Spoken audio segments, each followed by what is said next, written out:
আসসালামু আলাইকুম প্রিয় দেশবাসী। আমি একজন তিতুমিরের প্রাক্তন শিক্ষার্থী হিসাবে বলতে চাচ্ছি যে দীর্ঘদিন যাবৎ তারা যে আন্দোলনটি করতেছে সেই আন্দোলনটা অবশ্যই এখন যে পর্যায়ে গিয়েছে সেটা হচ্ছে জনদুর্ভোগের চূড়ান্ত পর্যায়ে পৌঁছে গিয়েছে। প্রশাসন আহ, কিছুদিন আগে শিক্ষকদের উপর যে হামলা করলো বা শিক্ষকদের একটা যৌক্তিক দাবির উপর তারা যেভাবে লাঠিচার্জ করলো, জলকামান ছাড়লো, আজকে কিভাবে তিতুমিরের শিক্ষার্থীরা রাস্তা অবরোধ করে জনদুর্ভোগ ছড়াচ্ছে।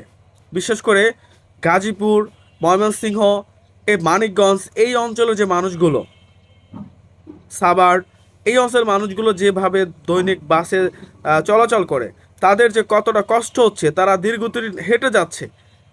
আমরা তাদেরকে আমরা তাদেরকে কোনোভাবেই এই আন্দোলন করতে দিতে পারি না, কোনোভাবেই না। একটা বিশ্ববিদ্যালয় হওয়ার জন্য যে ধরনের সুযোগ সুবিধা দরকার, তিতুমিরে সেরকম সুযোগ সুবিধা নাই।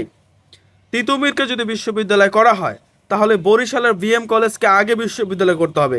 কারণ তিতুমিরের যে রেজাল্ট হয় তার চেয়ে হাজার গুণ ভালো রেজাল্ট বরিশালের বিএম কলেজে হয়। এরকম বাংলাদেশেও অগণিত অনেক বিশ্ববিদ্যালয় আছে যারা বিশ্ববিদ্যালয় হওয়ার মতো উপযোগী। একটা অযৌক্তিক দাবি নিয়ে রাস্তায় তারা দাঁড়িয়েছে, এটা জনদুর্ভোগ ছড়ানো ছাড়া আর কিছুই না।